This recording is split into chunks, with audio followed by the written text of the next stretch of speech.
listening to Radio Sputnik, telling the untold.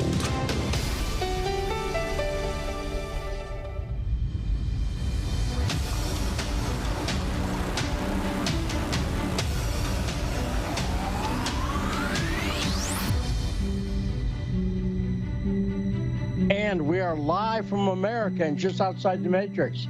It is time once again for the show that brings you the truth behind the headlines. I'm investigative journalist Lee Stranahan, and this is The Backstory.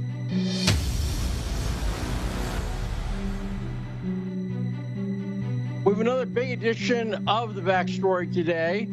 Let's talk about who the guests are. Our intrepid producer, Rod, has put together another great show.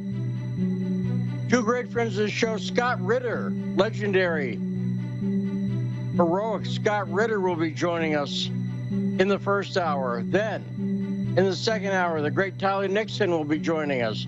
And now, let me ask our multifaceted engineer, Saul, because this is all going on behind the scenes. Do we have Carmine or not? No, not yet. Let me see if I can get a hold of him. Okay, we may have Carmine Sabia at some point, because it was a federal holiday on Monday. We didn't have Carmine, and we'll talk about and we're moving around guest hosts a little bit, so we may have Carmine fill in today in the second hour. Let's see if, or maybe this hour. Who knows? It's exciting. I'm Lee Stranahan. This is The Backstory. Now, let me just say up front, very plainly and proudly, that I stand with Russia. And I say that not just because I work for Radio Sputnik, but because that should not come as a surprise to anybody who's been paying any attention to anything that I'm saying.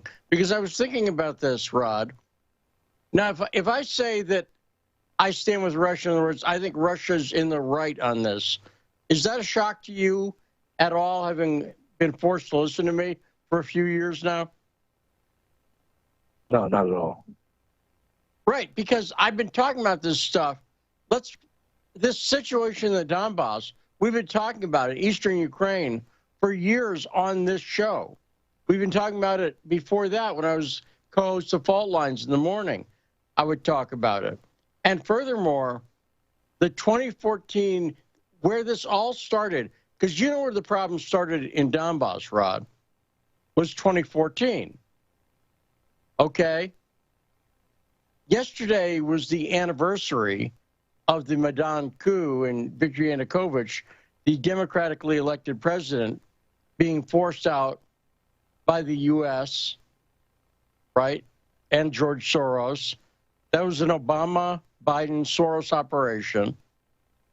And what I've said, and I mentioned that for a reason, because I'll talk about the Republicans in a second. Wait, and we're now joined by our friend Carmine Sabia. Hey, Carmine, how you doing? How are you, brother? Good. Nice to have you on the show. So I was just saying that anybody who's been following me for a while knows that everything that's going on right now that Putin talked about in his speech, so we played it in basically its entirety yesterday here on the show, that everything that he was saying yesterday is stuff I've been talking about for years, including the fact that in 2014, the Obama administration and Joe Biden led up the Ukraine offensive, working in conjunction with George Soros, people I'm opposed to just generally because of their policies anyway. I've been talking about what happened in 2014. The situation in Donbass came directly out of that. Some of the people in Eastern Ukraine didn't like the fact that there was a coup that they could see was fomented by outside forces, and that Viktor Yanukovych, who'd been democratically elected, and the people in Eastern Ukraine didn't like the fact that the United States, among other people like Soros, had overthrown the government, had instituted a coup over there. They started protesting, and they started to get brutal repression from the Ukrainians. I've been talking about that for years and the problems that happened because of that. So nothing I heard yesterday from Vladimir Putin was in a sense new to me, although I think he did a very good job of presenting it. And he said at the very end of the speech yesterday, he said he should have done it sooner. And you know what? I'll tell you who's been saying that for a while, Carmine, is me on my shows here on Sputnik. Go ahead. You have. Yeah, we should. To be honest, I got to be honest. I'm very confused by the whole situation. Of course, I'm a prideful American at heart, and I always want to stand for my country, no matter who the president is, which is what I was explaining today.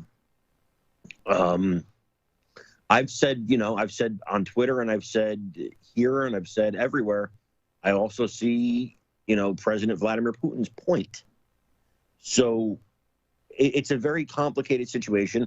I don't necessarily trust the motives of our government right now. But for me, it's very confusing.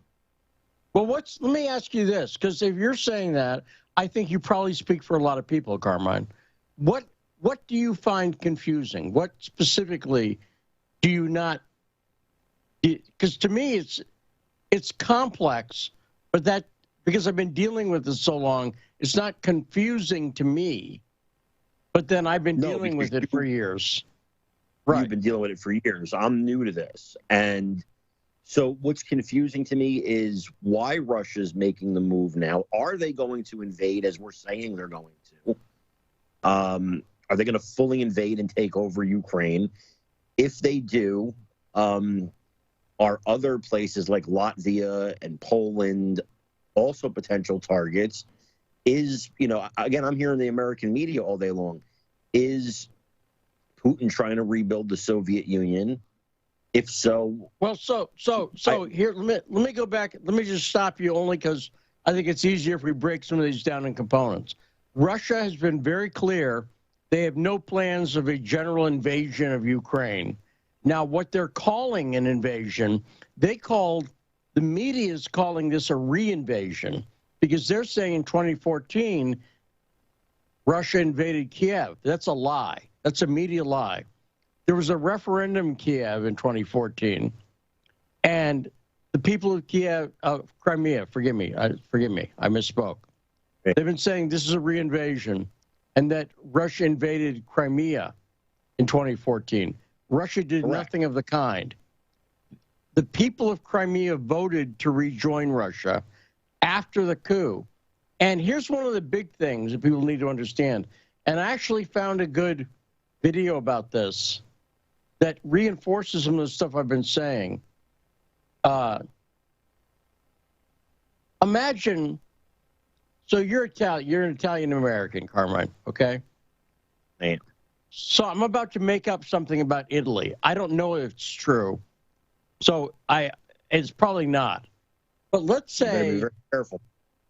No, but you'll understand why I'm saying it. Let's say I found out the people from Naples really hated the people from Sicily and vice versa. You're not far off. But let's say there was like some kind of blood feud between those two regions. Does that make sense? Yeah. I don't know much about it. To me, it's maybe the distinction is what kind of pizza I eat. But that's it. I don't understand what that blood feud's about. Anywhere, if you're not from West Virginia, they all seem like a bunch of hillbillies. You can't tell the subtle difference between the Hatfields and the McCoys, let's say. Does that make sense? Right. Yeah. You just see a bunch of hillbillies. And you go, oh, I didn't know that those hillbillies on that side of the holler are mad at those hillbillies on the other side because of something that happened 100 years ago. Does that make sense? Correct. Italy's full of those kind of feuds, by the way. And the world is full of those kind of feuds because I didn't make up the Hatfield-McCoy thing. That's real. Correct. Right? So Correct. the world the world has what I'll call these, and I'll tell you where else you get this is if you look into black culture, African American culture at all. For instance, there are big. I'll put it like this: if you're a Klansman, it's just a bunch of N-words. Does that make sense? You just go, oh, it's a bunch of N-words. But within black, right. So within black people, however, there are various things. For instance, light skin versus dark skin is a thing that sometimes. Huge thing. Right, you know what I'm saying. Or whether you're from the Caribbean or were born here, there's all sorts of things. And again, every culture, white culture, Italian culture, everybody has these. Well, you take, for example, if I may, Sicilians and Italians. Sicilians. So, have you ever seen the comedian Sebastian Maniscalco? No, I can't even pronounce. He's a great comedian, Italian comedian. Okay, he is. What I would say to you is he is a when he does his routine, and he's not joking about this. Like, this isn't one of his jokes. He says, "Yeah, my mom's Italian and my dad is Sicilian." Right. Because completely different to them, to a Sicilian. A Sicilian will never say, "I'm Italian." Never. It's another country to them. So and so yeah. In the same way, if you were to, let's say you personally, Carmine, were to go to St. Petersburg, Russia someday, while the Revolution Exotic Dance Competition is happening there, which is a big pole dancing competition. I've talked about this before. Anyone can look it up on YouTube, right? And you saw two lovely young women, and one was Ukrainian and one was Russian. To you, they just both look like hot pole dancers, correct? You see what I'm saying? I would not mind. Yes, that is correct. And you wouldn't be able to tell. But if they got into some sort of cat fight, if their weaves, whatever their weaves are, I don't know, I assume they've got weaves, if they started grabbing each other's weaves and kicking at each other with their high heels, at that point, Carmine, and you said, what's going on? And they said, well, one of them said to the other one, you're not a pure Slav. You'd go, what the hell are they talking about? They just both look like Eastern European honeys to me. You follow me? Yes, correct. So that issue of pure Slavicness, there's a great video I found on YouTube. It's a real issue that I don't understand because I'm not from there. But the Ukrainians, one of the things that Vladimir Putin said in the speech yesterday is he gave a history lesson. And some people, even on the show, we had a caller, Medea from Australia, a regular caller on the show, called in and said something that was not what Vladimir Putin said. He said that Vladimir Putin pointed out correctly that Ukraine was not separate from Russia from about the 1600s up until around 1917. Ukraine and Russia were the same thing. Does that make sense? That is true. That is true. And how the media played it here, was he's saying Ukraine doesn't have a right to exist. And that's not at all true. What he's saying, and I found a great source for this, which is the U.S. CIA, did a report years ago. Somebody sent it to me. And I just posted it on Twitter. They give a history of this. The history is exactly what Vladimir Putin said, which is around 1917, after the Bolshevik Revolution in Russia, the Rada was formed in Ukraine by nationalists and intellectuals. And it was quickly put down by the Bolsheviks. And if you listen to Putin's speech, he was critical of the Bolsheviks for doing that. Right. Did you hear the speech at all, Carmine? Did you hear him say that? I heard a little bit of the speech, and I didn't hear the whole speech, though. Well, he was critical of the Bolsheviks. So aside, not trying to put together the Soviet Union at all, he said, you've got problems when you try to rule people brutally who don't want to be ruled. And this is why I've said, imagine if Russian troops went into Kiev. They're not wanted. Does that make sense? I'm not saying Correct. Nobody in Kiev would welcome them. Some people would. But he'd have the problem of a lot of people in Kiev would not want Russian rule. They wouldn't want it. So he has no interest in doing that. Whereas in Crimea, they were wanted. Does that make sense? And and I can't name them, it does. And in these other two regions, they're obviously wanted. Well, let's point out how we know that. First off, about 700,000 of them have applied and gotten Russian citizenship in those areas, right, in the Donbass. And by the way, why? Let's ask that question, because the media is not handling this at all. Why do those people in eastern Ukraine want to be part of Russia? Because what Russia hasn't been doing is bombing them. And when I say that people who've been bombing them are Nazis, part of why they don't like those people in eastern Ukraine is because they don't think they're pure Slavs. They don't think. There's a serious thing where some Ukrainians feel that the only pure Slavs, that Russians are basically mutts. They're mongrels. Does that make sense? That thinking. Wow. Yes. And they're very explicit about it. They're very clear about it.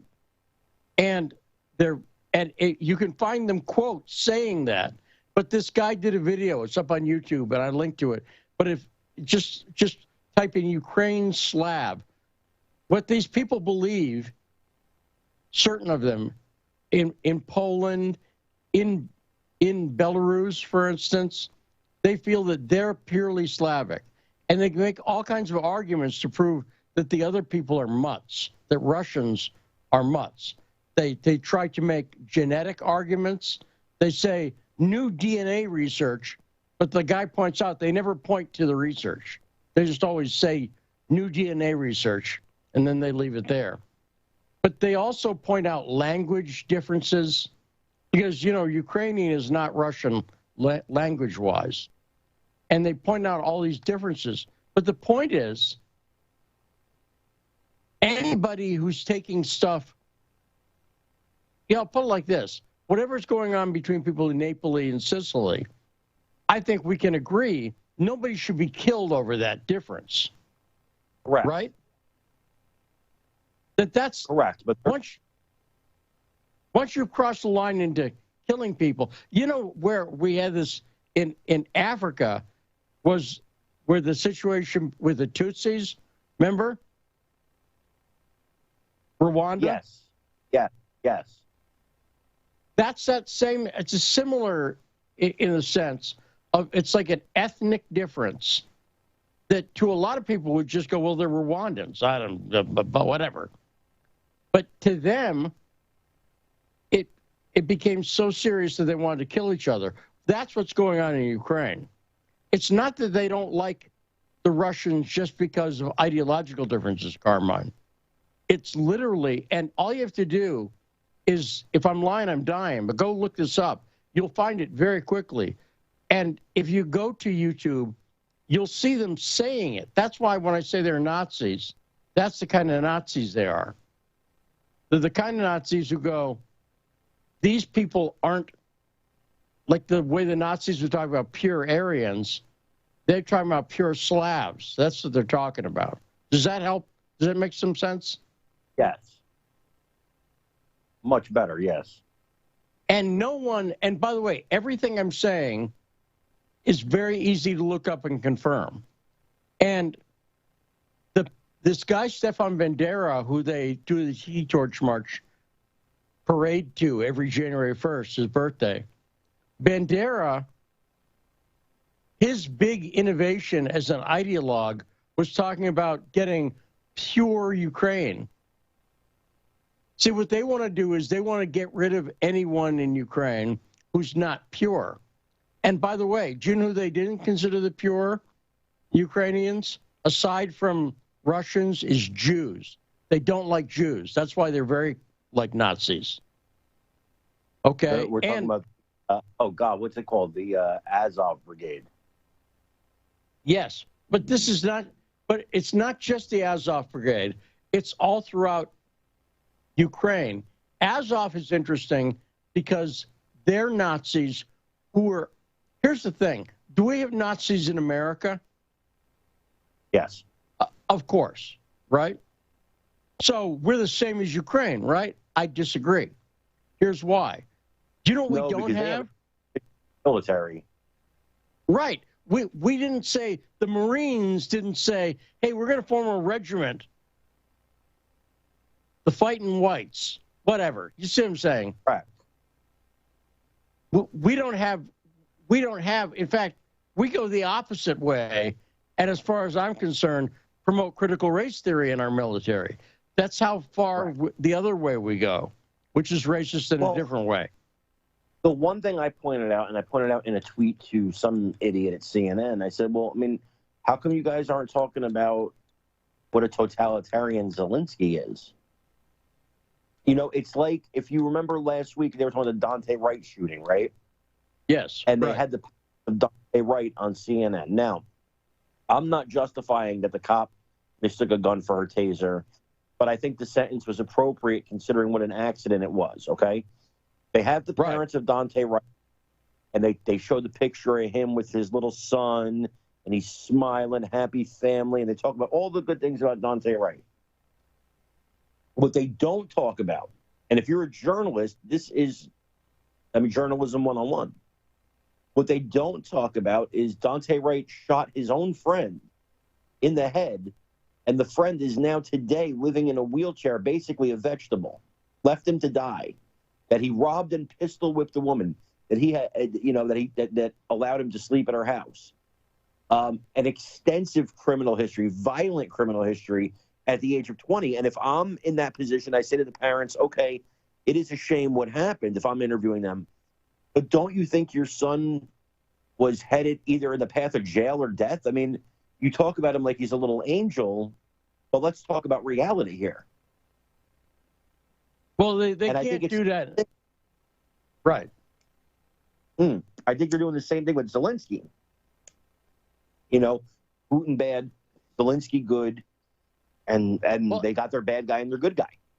And Zelensky's a guy who shut down 4 TV stations just in the recent months. And by the way, YouTube was part of this too. You notice the YouTube about 2 weeks ago shut down anyone from the Donbass, the Lugansk and Donetsk People's Republics had their entire, I'll put it like this. The very fact that Soros is on one side of this tells you quite a bit about it to me. Is very concerning. Okay, real quickly, I want to get to, we got Eileen on the line from California, 202-521-1320. Hey, Eileen, what's on your mind? Okay, I do public relations, and my client is Harvey Wasserman, who's been a nuclear expert since 1960, has loads of credentials. Anyway, what he is saying, and I have a press release that I could send to you regarding it, is that in the Ukraine there are 15 nuclear reactors and 4 different sites. They were put in, they're old, they were put in during the Soviet era, they're badly managed, and if any of those are hit, it would make Fukushima, Chernobyl look like patty cake. Chernobyl was one week. Yeah, lawyers, you said the magic word there. People forget Chernobyl was in Ukraine, correct, Eileen? It was in Russia, but it was close to, but not Ukraine. Okay, thanks for clarifying that. Okay. But keep going. Harvey Wasserman, because he's such an expert, and all the ramifications of this to get on your show and talk to you. So if you, I could send you all. Well, we'd be interested. Let me do this. Let me have Saul put you on hold. And Saul, can you grab a number from Eileen, or do you have that? And then pass that on to Rod? Yeah, we'll do. Eileen, thanks for the call. Really appreciate that. That would be very, very interesting to talk about the reactors over there. Don't you think, Carmine? Now, is that where, yes, it would. Is that where Chernobyl was? It was, what Eileen's saying, I thought it was in Ukraine. Eileen's saying it was in Russia, close to Ukraine. I don't know. I have not done my Russian nuclear reactor tour lately because I've never been over there. And by the way, I'll tell you where I wouldn't go. I wouldn't go to Ukraine. And one of the reasons I wouldn't, wait, I'm sorry, Saul, what did you say again? Okay. Kevin from Ireland, hang on one second. Because two people we've had on the show before, Eva Bartlett and Dean O'Brien, photojournalists, they have a hit list of journalists that they want to murder over in Ukraine. Did you know that, Carmine? I did not know that, but that's terrifying. They did. And again, I learned this when I went to Beirut, Lebanon in 2013. The U.S. is sometimes on the wrong side in foreign policy, and it's got deadly consequences. And this is another one of those cases where we're backing the wrong horse. 202-521-1320. Going to go to Kevin in Ireland. Hey, Kevin, what's on your mind? Hey, Lee. I wanted to mention, actually, the last woman said Chernobyl's not in Ukraine. That's not true. Chernobyl is in Ukraine, but I'll get that out of the way. Okay, thanks, Kevin. Yeah, thanks. Again, so we have two different statements on that. I'd heard it was in Ukraine. That sounds. No, sure. That's what. Chernobyl is definitely, it's Ukraine. I spent a lot of time in Ukraine. I was working as a journalist in Ukraine in 2014 during the Euromaidan revolution. That's what I wanted to bring up here. I was pro-Maidan at that time. I didn't realize I was being kind of manipulated into a kind of a Soros sock puppet when I was reporting. And the key thing I think everybody should know that's not even being discussed, Putin briefly mentioned this in his speech, was that Lukashenko was expelled from the country after the sniper attack on Maidan. Yes. It was told to us that the snipers were Russian agents, that they were ordered by Putin to come in. No, wait. Do you mean Yanukovych? You said Lukashenko. Is that what you meant to say? Yeah, sorry, Lukashenko. No, Yanukovych. Not Yanukovych. Yeah, yes. Yeah, Yanukovych. Viktor Yanukovych was, yes, when he was thrown out, yes. Lukashenko was the guy before Yanukovych. Just so people are clear. Lukashenko, then Timoshenko, then Yanukovych. So Right. But the catalyst that led to Yanukovych fleeing the country was the sniper attack. That was the big event on Maidan that changed Ukraine forever. And everybody in the world still believes that this was a Russian sniper attack. It wasn't. Right. Yes. In 2016, the lead sniper came forward through pangs of conscience. And this isn't some kind of fringe theory. He gave an interview with the BBC explaining who he was and who paid for him. And he was paid for by the pro-EU, pro-Soros opposition that was leading Maidan to kill their own people in order to fight Russia. And so, the irony is, this is called the dignity revolution. There's nothing more undignified than murdering your own people in order to achieve your ends. That's a great point. I forget the guy's name. He's a Canadian academic who's done a lot of work on this as well. But this is a very important point you're making, Kevin. Thanks for making it. It's that in 2014, the snipers that are what led to Yanukovych having to flee the country, because people were like, oh, well, he unleashed snipers. right? I'll put it like this. That was the narrative. So it wasn't. In most of the media, the blame was placed on Russia. It was said they were FSB agents from Russia that came in as snipers to massacre the Maidan protesters. So everyone has been blamed for this, but it was the truth came to light. It's 5-6 years ago it came out, the truth, and still nobody's pays attention to this. Yeah, and it is shocking, and it's a very important point. The other thing that I was glad that Putin brought up was, we talked about it yesterday briefly, was the Odessa Massacre. Carmine, are you familiar with the Odessa Massacre at all? Do you know much about that? Unfortunately, I am not, but please regale me. Kevin, thanks so much. Great call. Fantastic accent, too. I feel like I'm listening to Van Morrison at the Belfast Opera House when Kevin's on. But we'll talk about that and more. We got Scott Ritter joining us right after this here on The Backstory.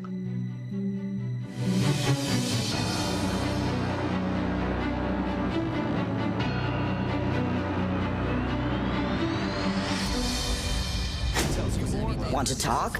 Get in touch with us at radio@sputniknews.com. So, Sean, what do you want to talk about today? Well, Bob, that's easy. I want to talk about the need to stop the development of self-driving cars. Again, Sean, you're driving me nuts. I think the self-driving car thing's already out of the gate. No. It's never too late. See, now the leading experts in the field, I mean, just pick one, whichever one, leading experts have repeatedly warned us about the dangers of artificial intelligence. Look, I'm telling you, man, we have to stop the robots by any means necessary. I see what you did there. Yep. Tune into our show By Any Means Necessary daily from 2 to 4 p.m. Eastern Time on Radio Sputnik. And don't forget to call in at 3:20 p.m. to our studio number 202-521-1320. And if you miss us live, check us out on SputnikNews.com, Spreaker, iTunes, iHeartRadio, Spotify, or wherever you listen to podcasts to stay up to date on the latest political, social, and economic movements shaping the world around us. Feeling kind of blue, but maybe also kind of red, and kind of purple, and kind of alone? You've got a friend on Radio Sputnik.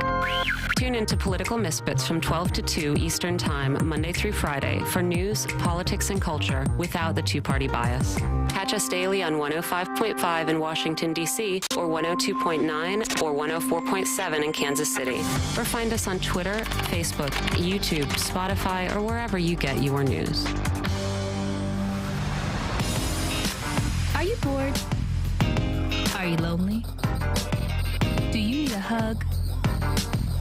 Well, we can't give you that, but we can keep you up to date on Radio Sputnik.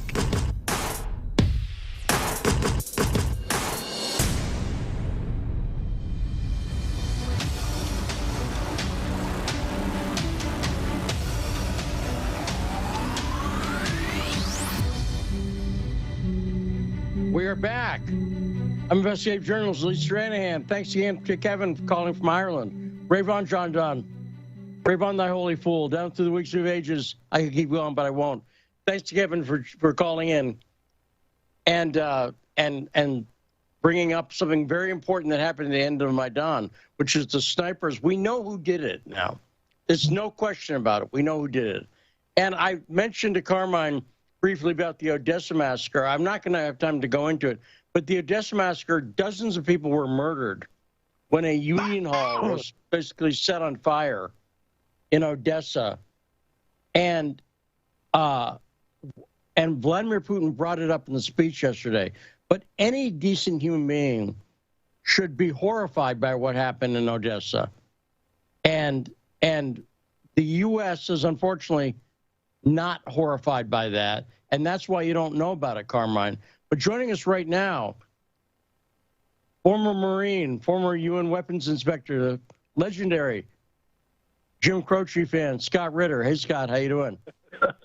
I'm doing fine, thanks. Yourself? I'm groovy, thanks. So, you know, it's interesting. I was talking to my son about this. My son Shane, who used to be the co-host of Fall Lines here on Radio Sputnik. He's ridden his bike he's ridden his bike about 700 miles in the past couple of weeks. He's in Mississippi, last time I talked to him. And he and I were talking about this. For me, it's kind of weird, Scott, because I've been talking about Ukraine for years, and suddenly a lot of people are talking about it. But a lot of people who talk about it are completely ignorant about it. And I think that's by design. And that's what I want to get your opinion on, Scott Ritter. When you watch the propaganda about this situation, what has struck you while you've been watching the propaganda? Because I think they don't want people to know that they're Nazis over there in Ukraine. That's literally who we're talking about that the U.S. is backing. What do you think, Scott? Well, I just find it curious that, you know, for many Americans who turn on the news, it's as if a close, intimate ally of the United States was about to be invaded by, you know, Genghis Khan. That, you know, that's the way it plays out.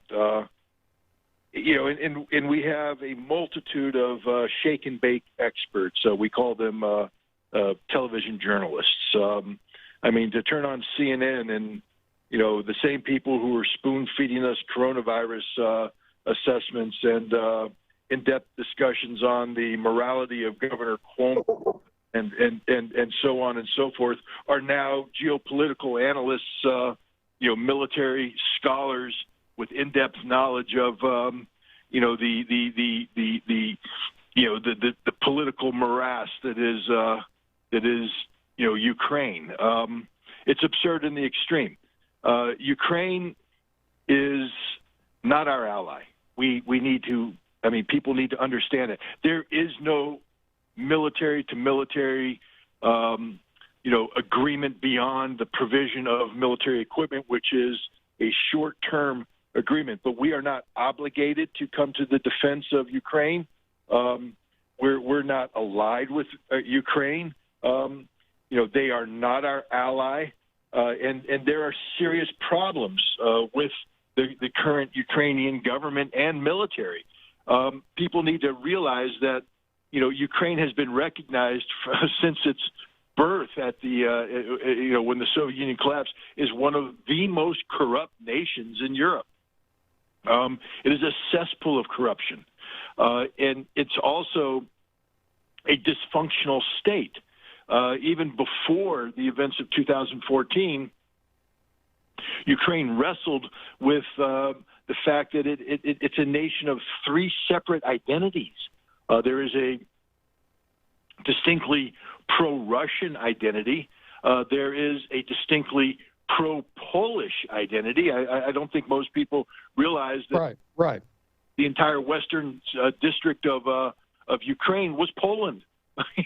and in the 1950s, these Poles fought a guerrilla war against you know, what they deemed to be Soviet occupiers, and they still identify more with Warsaw than they do with Kiev or Moscow. And then in the middle are, you know, people who are Ukrainian, but they don't even know what that means to be Ukrainian, because Ukraine has always been an artificial state. It's always been a state under, you know, during the Soviet times that was dependent upon Moscow. It was not capable of sustaining itself on its own. It was a fake state. I mean, Putin is 100% correct. This is not a state that has a viable national identity. And this is before 2014. After 2014, the Polish ultranationalists, who worship, by the way, a man named Bandera, and who support and have memorialized the 12th SS Panzer Division, which was composed of Ukrainians and Galatians and people from this area who joined Adolf Hitler's elite, you know, strike forces, the SS, to fight against Russia. They still memorialize these people, treat them as heroes. They dress up and play dress up in Nazi uniforms. They parade. They use the Nazi salute. They fly the Nazi flag. And they comprise frontline battalions in Donbass fighting against the separatists in Lugansk and Donetsk. this is problematic in the extreme. This is not a country that we would normally identify with. The United States is supposed to stand up against this kind of ideology, this kind of corruption. But because Ukraine is positioned where it is geographically, it's become a tool, in the American game of taking down Russia, containing Russia, confronting Russia. And we're using Ukraine for the purpose of not only taking down Russia, but building up NATO, especially after the debacle in Afghanistan, when NATO was demoralized and desperately looking for some way to revitalize itself. The United States has used Ukraine as the vehicle to reunify a dysfunctional alliance. And so this is what's going on in Ukraine. These are not our allies. They're not even our friends.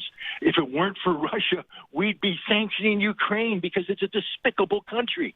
And yet we're talking about, creating the conditions for military confrontation with Russia. Yes, America's not sending troops to Ukraine. But what happens when the CIA, who is running an insurgency training operation, and they've now most likely taken that out of Ukraine into Poland and Romania, where they've taken Ukrainian insurgents and are continuing to train them to be reinserted for stay-behind operations. What happens, and the Russians know about this, by the way, it's not a secret. And what happens when they do this and the Russians say, hey, nope, we ain't allowing a Pakistan-type situation to develop here. Not only are we going to crush this insurgency, but we're going to destroy you. So they hit the base.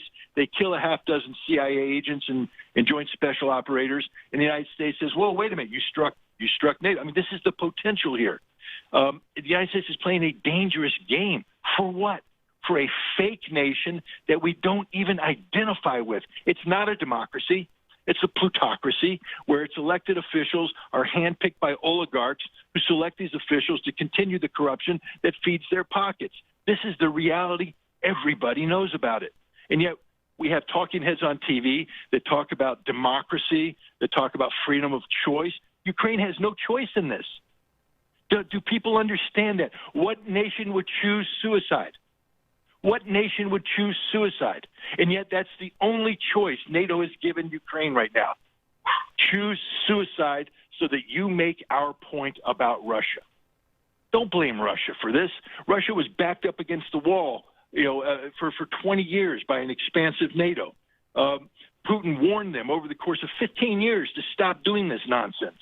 They didn't take him seriously. And now Putin has said enough is enough. And he's lashing out. Do I think his policies are perfect? No. Do I wish he'd choose a diplomatic off-ramp? Yes. But I can't sit here and say that this is 100% Vladimir Putin or Russia's fault. It's not. The West created the conditions for this current crisis, and Ukraine's going to pay the price, and the price Ukraine is going to pay is going to be god-awful. Because modern warfare, look, America has sat there and said, we've been at war for 20 years. No, we haven't. We haven't. War is the Super Bowl. We've been playing Pop Warner in Iraq and Afghanistan and in Syria. It's a frickin' joke, excuse my language, what we've been doing over there. It's conflict, it's counterinsurgency, but it ain't war. War is what's about to come down in Ukraine. Combined arms warfare, artillery barrages that the world hasn't seen since World War II, tank attacks that we haven't, on a scale we haven't seen since World War II. Electronic warfare like nobody's ever seen, modern aircraft, precision-guided munitions, deep strike munitions. The Ukrainians have no clue what's about to hit them, and frankly speaking, neither does NATO, because NATO's forgotten how to fight. So this is going to be an eye-opener for the entire world. If the Russians come in the way they say they're going to come in, people are going to be sitting up going, oh, my God, because the only thing that can stop the Russians is nuclear war. Well, now, and I got to say, sometimes when Scott Ritter's on, it's always an honor to have Scott Ritter on. First off, let me get the niceties out of the way. Scott Ritter, we have Carmine Sabia joining us as guest co-host. Scott, Carmine, Scott. Hello, Carmine. Nice to meet you. How are you? Doing good. Now, see, sometimes when Scott Ritter comes on, the Marine in him comes out. Is that fair to say, Scott? That's the Marine in you. I You might be shouting hoorah in a second or something, right? I was giving you knife hands, just so you know. There we go. Now, Scott, let me point out one thing here that you know something about, and then I'll throw it over to Carmine for a question. But Scott Ritter on fire here today. Great appearance as always from Scott. But Scott, you remember the Iraq War? Remember that? I do. You know a thing or two about it. So I remember around that time, early 2000s, a lot of people, and guilty as charged, me too, literally, while there was a run-up to war, a lot of Americans literally didn't know the difference between Iraq and Iran. Those are different countries. Am I correct about that? You are. But did you experienced it? Obviously, you were telling the truth about the weapons of mass destruction at the time. So I'm making a joke there about asking whether you know about it. You know all about it. But wasn't it kind of shocking to you that while the run-up to war was going on, literally Americans didn't know a damn thing about that area we were about to get in war with? Does that make sense? And that's why I say I think it's ignorance by design. Look, the thing about Iraq is that, we had gone to war against Iraq in 1990, 1991. I fought in that war. And it was a big deal. We put 750,000 troops on the ground and in the oceans around Iraq. And then we spent a decade in a virtual, quasi-war with Saddam Hussein, where the CIA was attempting regime change. We had weapons inspectors that I was a part of in there looking for weapons of mass destruction, facilitating regime change. And we spent a decade doing this. And Americans knew about it because you remember Madeleine Albright was confronted on 60 Minutes about the effect that sanctions were having on Iraq, of killing 500,000 children. And she said, that's a price we're willing to pay. And so America, it's not as though America turned on their TV in 2002 or 2003 and went, oh, my God, Iraq, what's this? Iraq had been played out before them for a decade. But the American people, and I love them to death because I am one of them, are the most intellectually ignorant people on the face of the planet when it comes to the world they live in. If what's happening in the world isn't impacting them in their pocketbook, or like a pothole on the street, or a bad cop in their neighborhood, they don't care. They literally care more about the batting percentage of a third baseman for Boston than they do about a conflict with American boys and girls are dying, because the conflict is taking place over there. The boys and girls that are dying aren't their family members. And the baseball game is what gives them a thrill on Monday and Tuesday night at the bar when they're getting drunk after spending 50, 60-hour weeks working for pay that doesn't pay the bills. I mean, this is the reality of America today. Well, there we go. Okay, let me throw it to you. Yeah, great. And by the way, don't bring up Buckner or we will start a war, especially Carmine here's a Yankees fan. I don't even want to get into that. But Carmine, let me throw it to you. Question for Scott Ritter. Carmine Savia. Well, I mean, I guess my question as a military guy is there potential here, real potential, not so much hypothetical potential, but is there real potential here for an actual shooting war with Russia and the United States? The short answer is, if the conflict stays in Ukraine, no. But what happens after Russia takes Ukraine? Now you're going to have Russian troops along the Romanian border. There's the potential, for instance, of Moldova, which is officially neutral, but there's the Transnistria region on the western part of Moldova that will be petitioning to become part of Russia, just like Luhansk and Donetsk did. And I think Putin's going to say, come on in. That's going to create friction. The Black Sea, now that Russia will have fundamentally changed the Black Sea coastline, is the United States going to continue and Great Britain continue its freedom of navigation exercises, this time challenging Russian sovereignty claims over Odessa, in addition to the challenges they put on Crimea? That's a potential for conflict. And if you listen to what Putin said in his speech, and I think people need to understand that Putin doesn't bluff, he doesn't joke. Again, I'm not putting him out there as the greatest man on the face of the earth. I'm not. I think he's taken this very far, and I would have loved him to come at this a little bit differently, but I'm not Russian. So he gets to do what he wants to do. But he said in his speech, in addition to saying that Ukraine is a fake state and it's really part of Russia, which everybody understands means that Russia's going to own it all pretty soon, he also said that NATO must, in the interest of Russian national security, withdraw back to its pre-1997 military configurations, which means all non-Polish, non-Baltic troops that are currently deployed in Poland and the Baltic states must return to their homelands. And those 2 missile installations, one in Romania, one in Poland, have to go away. And if NATO says no, the other thing that's happened here is, in addition to all this troop buildup along the Ukrainian border, Russia redeployed the 1st Guards Tank Army to Belarus, where they're talking about it being permanently stationed. The 1st Guards Tank Army is 30 to 40,000 elite, offensive-oriented, combined arms warriors.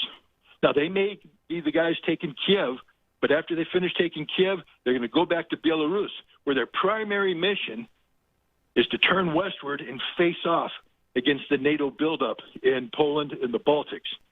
And one of the great nightmares for NATO is if Russia decides, we've had enough, and they attack something called the Suwalki Gap, and that is a narrow valley that connects Poland with, I believe, Lithuania, or maybe Latvia, one of the Baltic states, and the Russians can plow through that, break off the land bridge between main Europe and the Baltic states, and then pivot east, and they will own the 3 Baltic states, according to RAND assessments, in a period of 6 to 7 days, meaning they'll recapture it.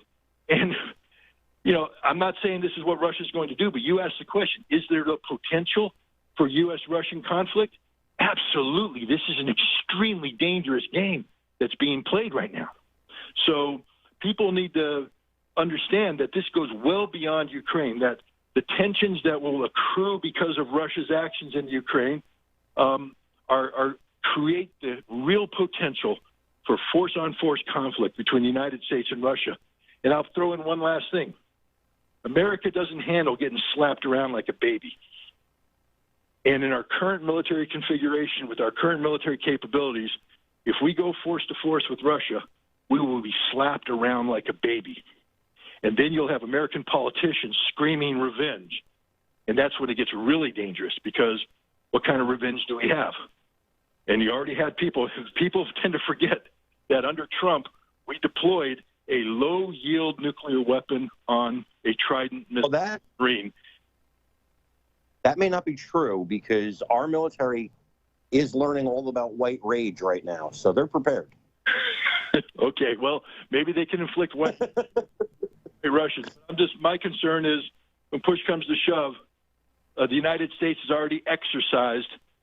Defense Secretary Esper pushed the button, launching a Trident missile against Russian forces threatening NATO forces in the Baltics. We've already exercised this, and we think we can have a limited nuclear conflict. Putin has said, the moment you do that, we all become martyrs. So that's something people should start chewing on, too. Well, I saw George Galloway, a tweet from him earlier, the great George Galloway. Sorry, Kevin. Kevin called from Ireland. Great accent, but George wins. But Galloway, I tweeted, he said, hey, America, you just lost a conflict with guys in sandals on bicycles. And he was referring to Afghanistan, obviously. That's kind of the point you were making, right, Scott? Yeah, I mean, we spent 20 years destroying our military capability and configuring ourselves to basically kick down the doors of innocent civilians in Iraq and shoot Hellfire missiles at goat herders in Afghanistan, and we lost. Now, Scott, let me ask you this. In military terms, when you say elite forces, what does that mean exactly? Like, how would you define that distinction? Just they're better soldiers? Is that what you mean? Well, let's take your average soldier. He gets up in the morning, he does his average soldier stuff, and he's sort of a jack of all trades. Your elite soldier is somebody who goes through a greater selection process, so they're more physically fit, they're more mentally, capable, and then they're subjected to very specific training to accomplish a very specific task.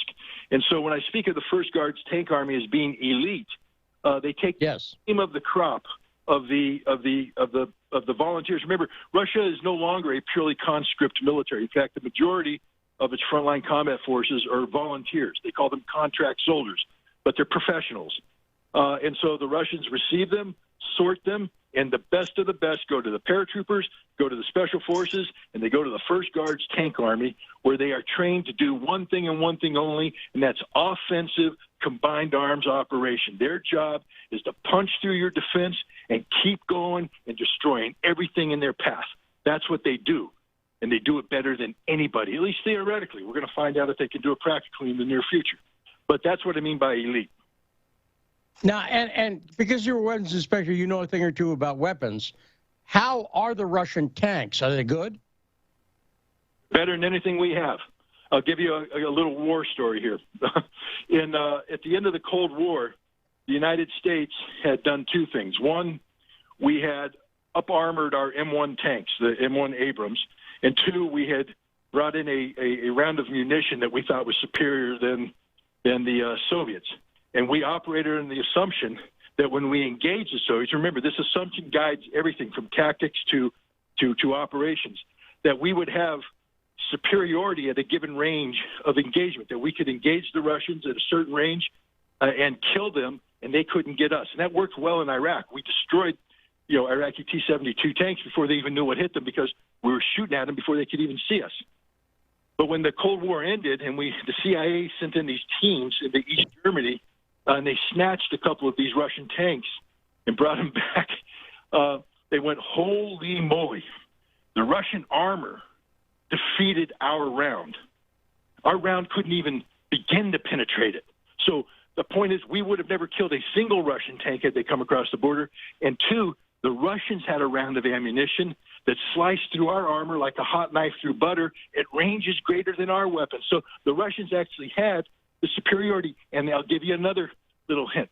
They never lost it. We've been playing catch-up ever since. The Russian tank today, a person who fought in the Cold War wouldn't recognize it. They keep talking about these Javelin missiles. Oh, they're going to fire the Javelin. It's going to go out there and go up, and it's going to come down and hit the Russian tank. Russian tanks today have sensors all around them, and as the Javelin comes in, the sensors fire these buckshot rounds that will blow up the Javelin before it gets to the armor. I mean, that's the way warfare's fought today. Not only that, but the second the Javelin's fired, the heat signatures picked up by the support tanks that automatically swivel and shoot a round right at the Javelin shooter. So you will die instantly the second you shoot your Javelin. And once the Javelin guys realize that when you pull the trigger, not only do you not kill the tank, but you die, they're going to pull the trigger. That's just the way warfare works, man. Well, Scott, fantastic appearance, as always. Scott Ritter, the great Scott Ritter, scaring everybody, the bejesus out of everybody. Wouldn't you say so, Carmine? That's going to give people nightmares. There we go. Scott Ritter, thanks so much for joining us. We got more coming up. Todd Nixon next hour. We got Carmen Sabia on. We're telling the truth here on The Backstory.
listening to Radio Sputnik. Telling the untold.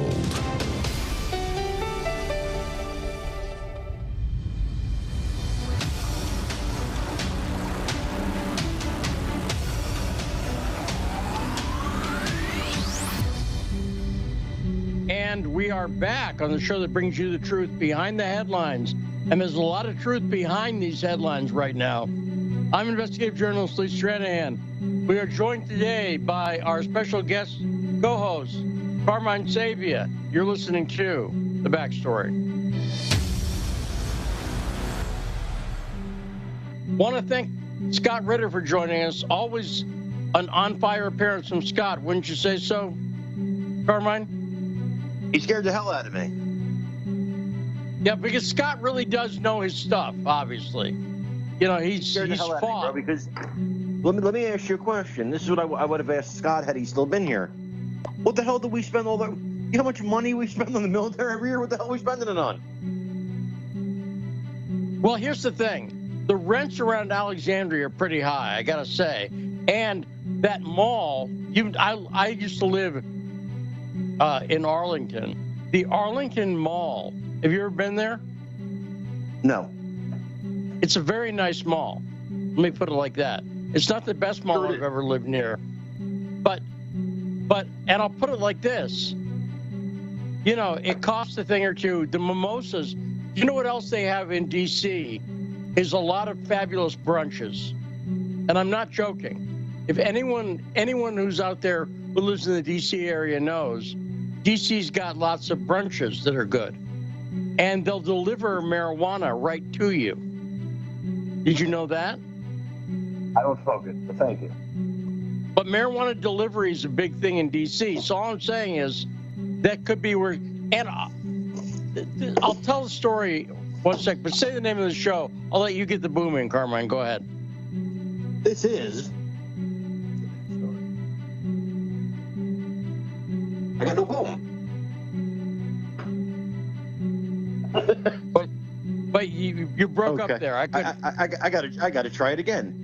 This is The Backstory.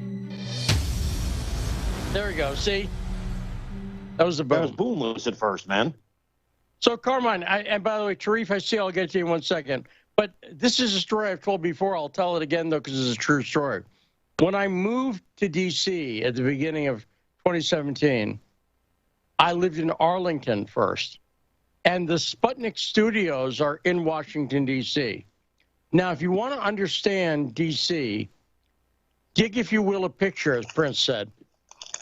So picture... I mean, I was going to say that. You just say dig, if you will? Yes. So imagine you're driving across the 14th Street Bridge. D.C.'s behind you. And over on the right, as you cross that bridge, is the Pentagon. Okay? Can you picture that? Okay. I can picture it. There's a Pentagon. Then you keep going down the 1, what used to be called the Robert E. Lee Highway. You keep going down the 1. Then about a quarter mile past the Pentagon, over on the left, you start seeing the military contractors.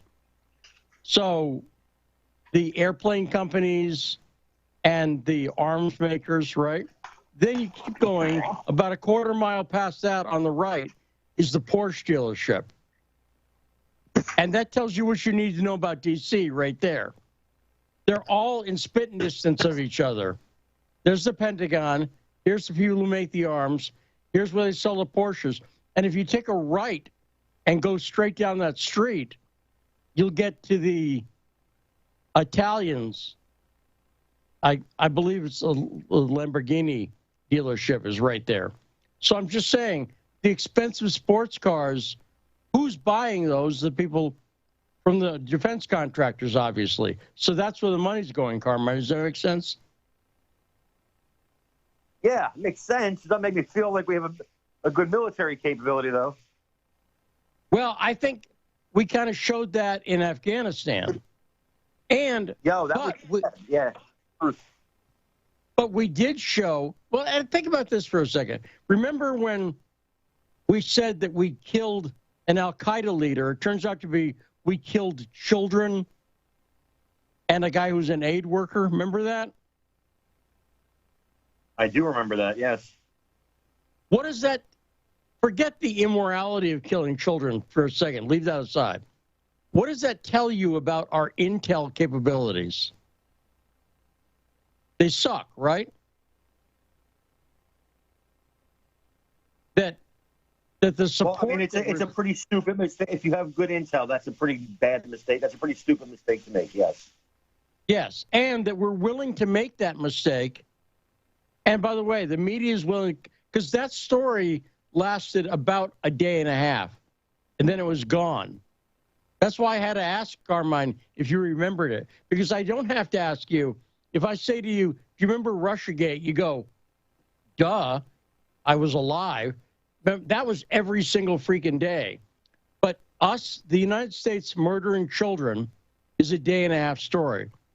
And part of what they're hiding there, I think, is what you're pointing at, Carmine, which is it shows that our military is not good at their jobs. So that's what I say. Well, let me ask you this. Would it have been a day and a half story if Trump was the president when it happened? No, I don't think so. I think it would have been about 3 days, because ultimately it's a story about how bad the military is and how bad the military industrial complex is, because it's a backup. You know, they talk about the intelligence community and American intel. That showed that American intel sucks. And even the run-up to this thing with Putin shows they couldn't figure out. Putin's speech came, you remember the U.S. was predicting the invasion's going to happen like the 16th and then the 20th. The day Putin made his speech was the anniversary of the Maidan. It doesn't require a lot of intel to figure that out, that that's a more likely date. And even then, the troops have not gone in yet. So there's, right now, the fact that the troops have not gone in means there is, in fact, still time for diplomacy. Does that make sense? If the U.S. wanted diplomacy, well, they could still have some. But the diplomacy would not be ignoring Russia and continuing to lie about Russia over and over again. It would be taking some responsibility and saying, which is what the U.S. doesn't want to do, in my opinion. Then I'll get to Tarif here on the phone. America does not want to say, you know what? What we did in 2014 was bad. Even Republicans don't want to do that. Don't want to say what Obama and Biden did in conjunction with George Soros. 3 likely enemies for Republicans. Does that make sense? I don't see. Do you remember what I said on Twitter the other day? It was like 2 days ago. And, you know, of course, I got attacked, but I said, it appears to me the White House doesn't know what the definition of the word imminent means. Yeah, I did. I retweeted that one. Yes. Yeah. I mean, what does imminent mean to you? Imminent means like today, maybe tomorrow. I've been hearing imminent for 2 weeks. Right. And what they meant was let me explain why they knew it. Because Vladimir Putin, Russia has been very clear. There's no shock here. Russia has not been doing a fake-out game. Russia's not been saying, no, we're not upset about the Maidan coup in 2014. That didn't cause any problems. No, we're not upset about the people murdered in eastern Ukraine. Russia's been saying for weeks and months, we don't like this. This was wrong. And what the U.S. should do, and I can say this, here's the thing. As Republicans, Carmine, that means that we don't have to apologize for Barack Obama's policies. Does that make sense? I don't feel. They keep calling Tucker Carlson a Russian agent. Now, you know, I tend to watch CNN. Because I always like to get for some reason, I always like to get their view of things, because I already know what they're going to say on Fox. They're going to say what I'm saying. You know what I mean? Right. I don't need to hear them say it. I can say it. Right. So better than them. So I watch, probably. So I watch CNN, but I see the clips from CNN, and they're really trying to push that Tucker Carlson is a Russian agent. Trump is a Russian, all these Russian agents, and yet you had no intelligence on all these Russian agents before right now. These are all Russian agents. Trump and Carlson and Hannity, all Russian agents. Maybe they're just telling the truth. And you don't like it. You don't want to hear that because really CNN spent 4 years calling Fox News state media. But the truth is CNN is state media. They always have been. Right. And we'll even talk about this in relationship to Canada and Christina Freeland, somebody else I've been talking about. But this is why I've said this before, I'll admit this. So what kind of wussy would I be, Carmine? When I say I stand with Russia on this, that's not exactly a brave statement on my part. I'll admit that. Here's why. Well, I don't know about that. If you're in the United States, that could be a very dangerous statement to make. Well, but let me say, here's the thing. I work for Sputnik. You follow me? And I've been saying it for 4 years that Russia's right on this. Therefore, to me, if they come out, but this is what I'm going to say. If you're Tucker Carlson and they're already calling you a Russian agent, at least really get the story right and tell it the right way, which is the people who have to defend their position, to me, Carmine, are the people defending Nazis. That's the position. Anyone defending Ukraine, I want to see them held to account. I'm stealing a page from Alinsky here. Saul Alinsky, one of the rules for radicals. You've read the rules for radicals, right? Because you're a Republican. So you're familiar with them, right? Yes. Always. By the way, and that's not a joke in the sense that when I was a Democrat, I'd heard of Alinsky, but I'd never read him. It wasn't until I met Andrew Breitbart and became a Republican that I actually read the rules for radicals. One of them is hold them to their own playbook. That's one of Saul Alinsky's rules. Remember that one? Hold them to their own playbook. So I'm going to do that. Yes. You know what?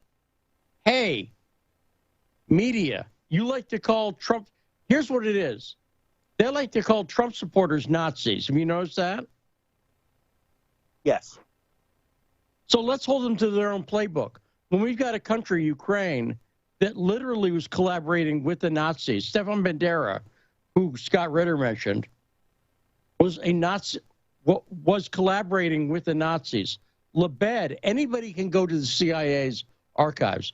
Go to a search engine. This is not Russian propaganda. It's right in the CIA archives. Go to a search engine, DuckDuckGo, Google, whatever. Type in CIA archives.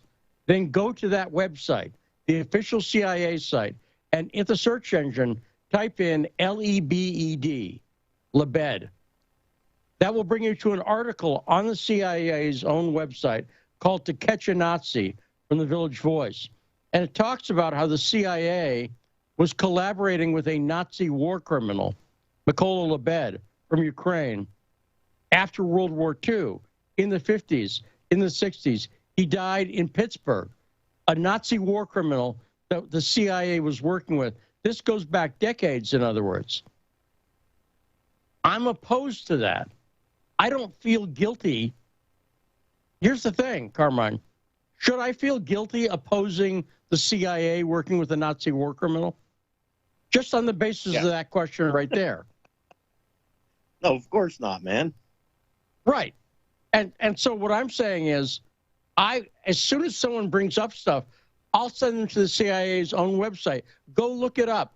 The U.S. deep state, the CIA, was collaborating with Nazi war criminals, and we still are. And this is why they don't want people to know about it. So I'm not the one who's got to apologize for a damn thing. The people defending the Nazis are the people who need to be held accountable. Does that make sense, Carmine? It does. But here's the thing. Are we saying that everybody in the Ukrainian government is a Nazi? No, I'm saying that their policy, here's what it is. Let me ask you this question. What if I said to you, what if you and I were having a steak, which I always still I know, and I know. And drinks, you know, I can't drink anymore because of my strokes, but I'm drinking grape juice, you're drinking a good red wine, and we're having steaks, and we've got to talking about the Nazis, and I started to say to you, well, you know, the Nazis are not really so bad. And you're like, wait, what? And I said, well, okay, Carmine, are you saying that every German was a Nazi? You'd be going, dude, what are you talking? Slow down on the grape juice. Because here's the thing. In fact, every German was not a Nazi, right? That's true. That's literally true. Correct? But there's no reason to bring that up unless you're trying to defend Nazis. So what I'm saying is, when the Azov Battalion is officially part of the government, that's like there are units that are Nazis. That's a problem for me. So I don't need... What's that? Which is insane when you think about it. Right, except it's perfectly sane and rational if you think about it. And this is why I say, you know, when Scott was talking about what a horrible country Ukraine is, that's true. But I feel bad for the hardworking, good people of Ukraine. Does that make sense? Because there are plenty of hardworking, good people. And they're the ones who've been screwed by the U.S. policy. Ukraine is the poorest country in Europe. So they have not benefited from the U.S. overthrow in 2014. And George Soros has been there since about 1999. And he's been fighting corruption. Well, I'll say it again. It's 2022. If you've been fighting corruption for over 20 years and it's still a hugely corrupt country, you suck at fighting corruption. Does that make sense? Yes. Did I ever tell you the bear joke? No, I don't believe you have. Okay, now I'll get to Sharif in 1 second, but I got to tell the bear joke first. And it's always tricky. I heard this joke from Penn Jillette from Penn and Teller. He told to me. When he tells it, it's very dirty. So I'm going to tell it, it's going to be not that dirty. But when he tells it, it's really dirty. And it's better when it's dirty. So a guy's out in the woods. He's hunting, okay?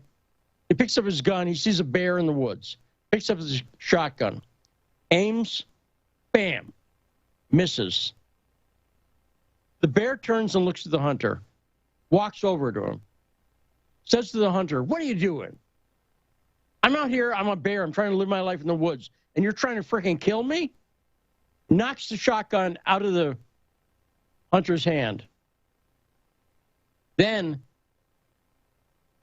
the hunter's freaked out. He's never seen a talking bear before, much less try to kill one.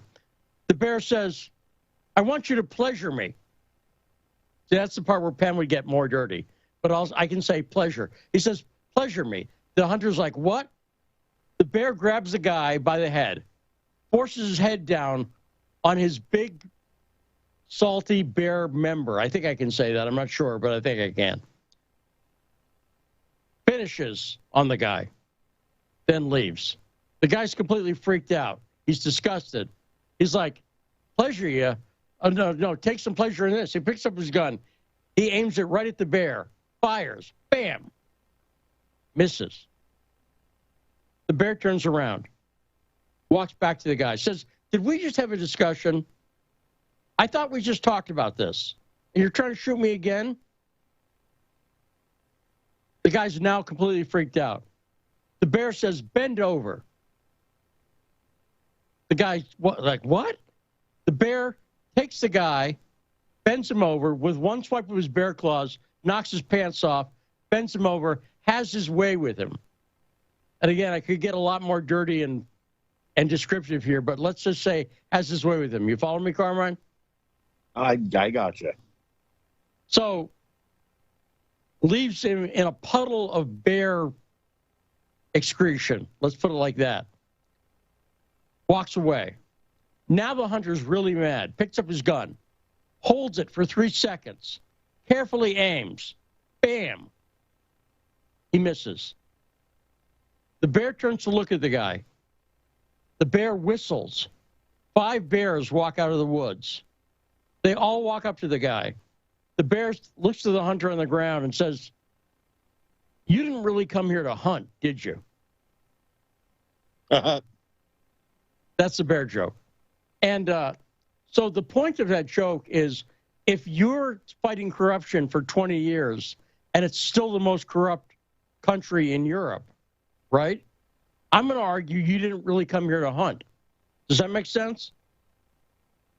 Yeah. It's also a great. I mean, so, but listen. But the Bidens, they're going to root out corruption there, bro, because they know a thing or two about corruption there. Yes. By the way, Penn also told me a good joke about Lady Di, Dolly Parton, and dancing on a bar.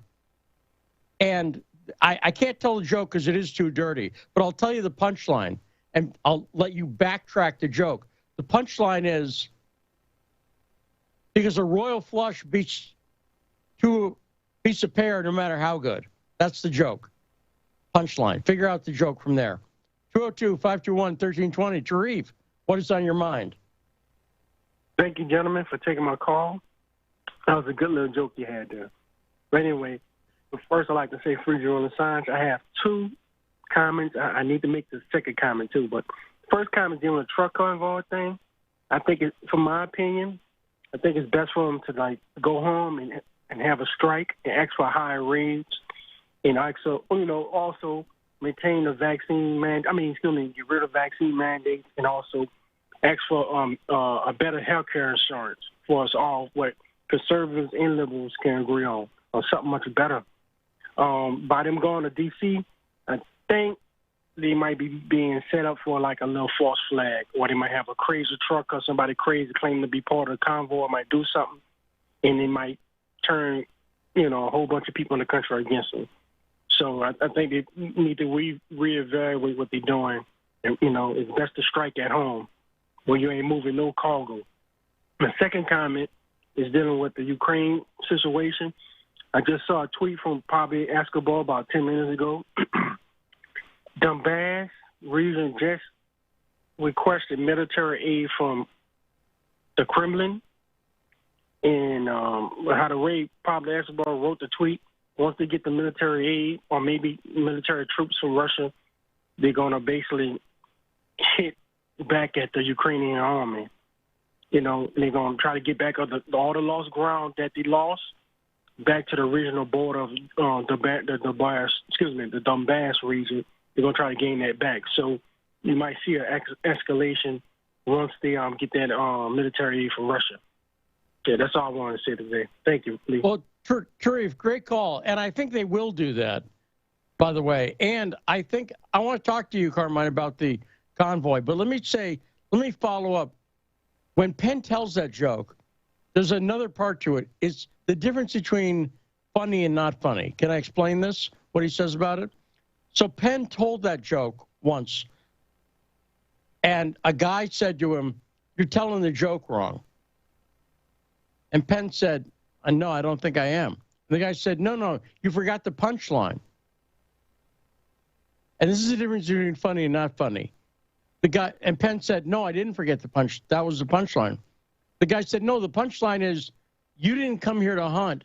You came here for gay bear sex." You see, that's the difference between a good joke and that would actually kill the joke. Right, exactly right. And that's when Penn tells that joke, which, by the way, he relishes, because he is very, when I say it's dirtier, the way to make that joke dirtier is to be very descriptive about the bear's anatomy and about the acts that the bear is doing to the hunter. You see what I'm saying? Fill in the details. Paint the picture a little bit more. I got you. But there we go. Hey, are we sure that was Tarif? He didn't start with Free Julian Assange. Well, yeah, it's a good point. And he usually does. Tarif, you're off your game a little bit. But let me ask you about the truck convoy. Tarif raised the issue of the truck convoy and said he's worried about it kind of going wrong. Do you share Tarif's concerns? Do you think the U.S. truck convoy that's planning to intercept Joe Biden's State of the Union address, apparently, do you see potential for problems? Another January 6th narrative? Yes. Indeed, yeah. Talk about that, Carmine. I think that they're being set up. And they're going to run another January 6th narrative right before the 2022 midterm. See, Republicans are terrorists. Trump supporters are terrorists. This is what it, also, I don't see the point right now. Where are these mandates anymore? The mandates are going away. Well, also, no, what do you think about this? Let me just run this by you because I'm curious what your opinion is.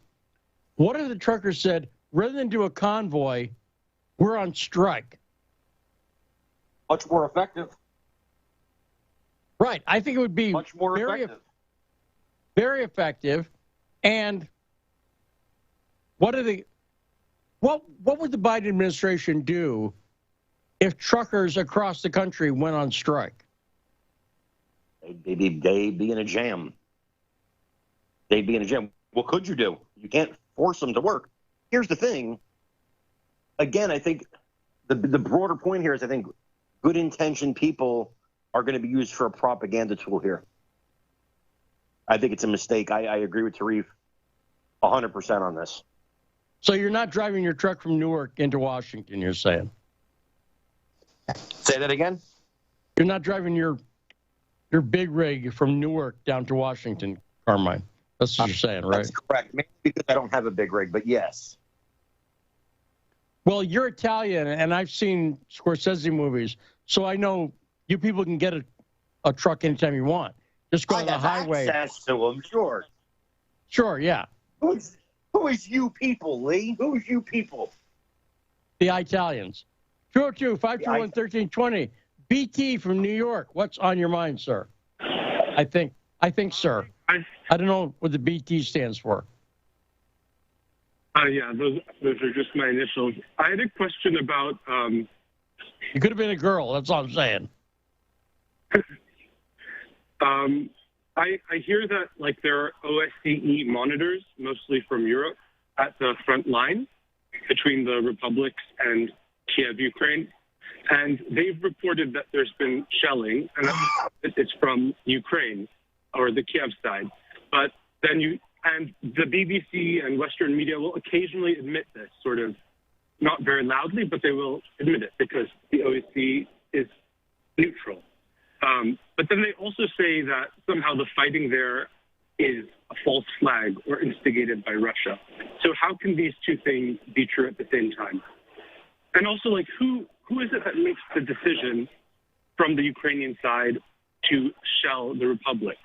Is it sort of Zelensky directly, or is it like the battalions on the front line? Well, it's a good question. Ultimately, I'm going to say the buck stops with Zelensky because he's the head of the country. So ultimately, but who makes the decision? Ultimately, I think it's our country. I think it's the U.S. I think it's being pushed by the West. I'll say it again. I don't think Ukraine is a legitimate democratic state. It's not legitimate. It's a puppet state of the U.S. And that's very clear in that phone call. You've heard the phone call of Victoria Nuland picking the government, right, Carmine? You heard that, the FDEU one, right? I did not. Oh, no, I did not. Oh, really? We're going to get that for you sometime. You can find it on the YouTube there. Look up Victoria Nuland, FDEU. She was picking, back in 2014, who would be in charge of Ukraine afterwards. And it was a phone call that was intercepted and put out there.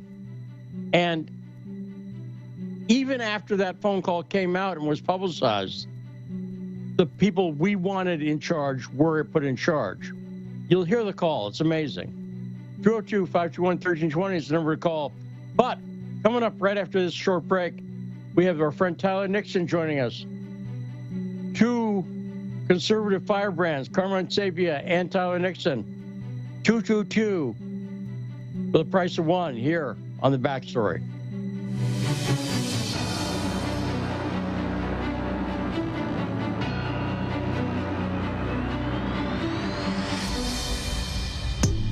Stuck in traffic? No problem. Stay informed. Stay tuned to Radio Sputnik on 105.5 FM or 1390 AM in the Washington, D.C. area. Need more? Follow us on Facebook. or check us out on SputnikNews.com. They're bringing drugs. They're bringing crime. I like beer. Yeah, we drank beer. Whoever's in charge, and I want the report. Let's talk about that. Discussing all the controversies and news across the disunited states of America. Tune in to Fault Lines every weekday from 7 to 10 a.m. Eastern, only on Radio Sputnik. In a media landscape filled with so-called journalists acting as stenographers for their billionaire bosses, there is a desperate need for news, analysis, and perspectives that buck the status quo and get to the heart of how domestic and international events impact you and me, as well as showing how we can get involved in the struggle to change that status quo. Check out By Any Means Necessary on Radio Sputnik, Monday through Friday from 2 to 4 p.m. Eastern, to hear the stories and voices that mainstream media refuses to tell you. And join us as we connect the political, social, and economic movements shaping the world around us. That's By Any Means Necessary, Monday through Friday at 2 to 4 p.m. Eastern, right here on Radio Sputnik. Hi, I'm political analyst Garland Nixon. And I'm political scientist, author, and nationally syndicated columnist Dr. Wilmer Leon. We're the co-hosts for The Critical Hour, airing Monday through Friday from 6 to 8 p.m. Eastern Time here on Radio Sputnik in Washington, D.C. We close out your day with a thorough and hard-hitting analysis of the day's top stories, where we bring in brilliant scholars, authors, and investigative journalists from around the world. And on Fridays, it's panel time, when we do a roundup of the week's most important issues. Join us to keep up with the world's top stories. Enjoy an in-depth analysis. And have a little fun along the way. Listen to our show, The Critical Hour, Monday through Fridays on Radio Sputnik.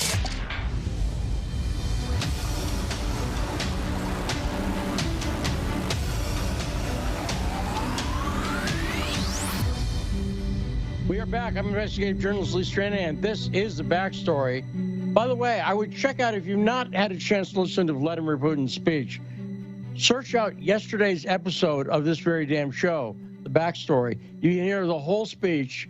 You can also hear Anthony Blinken's news conference with the Ukrainian foreign minister, all on yesterday's show. We played the whole speech because we want you to hear what Putin said uninterrupted, well, although we did interrupt it a little bit. Anthony Blinken interrupted it, technically. But we played it also on 105.5 FM, AM 1390, here in Washington, D.C., or there, because I'm in South Dakota. But let me just ask this. Joining us now, the great Tyler Nixon. Hey, Tyler, how you doing? Hey, Lee. Carmine? Now, because I've got Tyler and Carmine, and both you're likely candidates, let me just ask you both.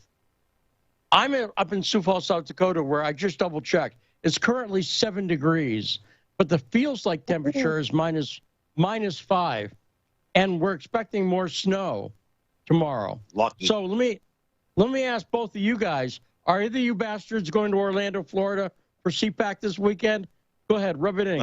Carmine, Tyler, either of you guys, go ahead. I'm not, but it's 68 here, man.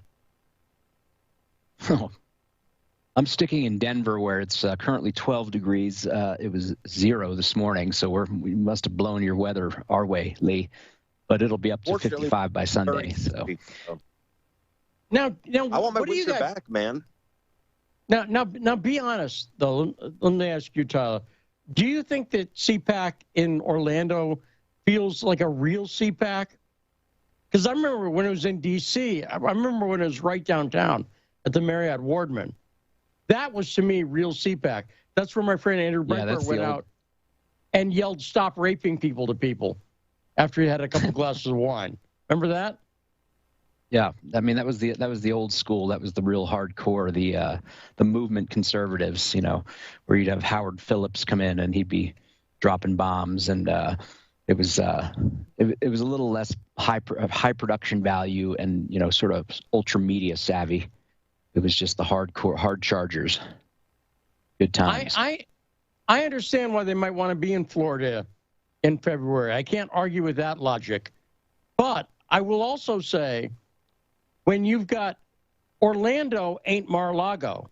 I lived in Orlando. I lived in Kissimmee, too, when I was young. That's not Trump.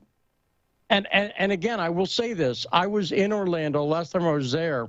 was when Trump kicked off his campaign, which he did in Orlando. But aside from that, that's not even really southern Florida, which is Trump territory. What do you think of CPAC being in Florida, Tyler? Well, I think D.C. is an occupied city right now, as is Northern Virginia largely, as you mentioned, with the prices through the roof. And that, what did you mention, the Arlington, the Ballston Mall there? Yes. You know, I think it's too hostile. I mean, my God, you get a bunch of conservatives together. Who knows what Bowser might pull, or I mean, you know, between her lunacy running the city, and frankly, with Adam Schiff and Jamie Raskin and the January 6th committee on the loose. I mean, God knows, you know, I think it's probably a wise move to have it in Florida, probably more comfortable for everybody. And it's not feeding any money into the People's Republic of Colombia, you know, there, frankly. But you know, I really don't care either way personally. I went to the last one. Actually, got to rode with Alex Jones in his armored vehicle down from the hotel where we were staying to the actual CPAC facility, which isn't. It's now titularly, I guess. Well, if they bring it back to DC, it's in Maryland. On the waterfront there, on the other side of the river. At the Gaylord, right? That one there. I've been on that armored vehicle of Alex's, up on top of it, taking pictures. That's fun. But we got stuck because Pence was leaving, so we literally went a standstill on I guess it was 395 South, maybe, whatever it was. So Alex gets out, and we're just sort of walking up and down traffic, literally getting out of his armored vehicle. That was a good time. It was an interesting time, let's just say. Showing up at CPAC with Alex. Let's take our crappy winter weather tour from Denver through Sioux Falls, and let's keep going north up to Ottawa, Canada. And let's talk about that. I think what's been happening in Canada, I would like both of you guys' perspective on this. I think that is one of the most significant things to happen for Americans, freedom-loving Americans. What's happening in Canada is a demonstration of the full fascist force of the COVID-19 squad. What say you, Tyler? How have you been looking at the situation in Canada? Well, first of all, I wish you would just have guests who are a little less equivocal and sort of uninformed than Scott Ritter. I mean, honestly. Yeah. I mean, the guy, wow, yeah. What a hard-hitting and super well-informed. I mean, I learned more in his 20 minutes than I probably learned in the last month listening to anybody on foreign policy, anything whatsoever. I mean, what a guy, what a mensch, you know, and well, and I knew I knew if I asked him about the tanks, he'd know some details that are, I'll admit it, as a guy, you know, I like to hear that stuff. I like to hear what the tanks can do. When he's talking about the missiles slicing through tanks like a hot knife through butter, you know, as a dude, you know what I'm saying, right, Tyler? That was great. Oh, yeah, for sure.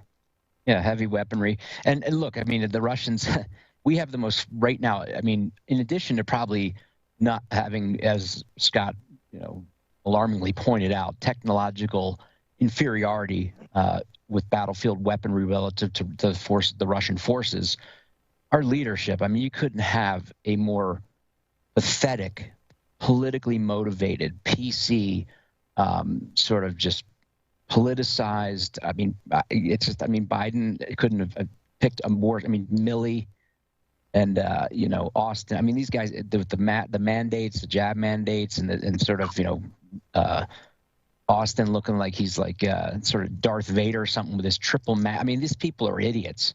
And frankly, it frightens me, the idea of, even if we were attacked and weren't, you know, sort of proactively inserting ourselves, insinuating ourselves into this, you know, as some sort of foil for Russia by way of Ukraine, which is, you know, the center of Biden corruption, obviously with the Hunter, with Burisma, and all that nonsense that went on. It's just, I mean, this is worse than a clown show run amok.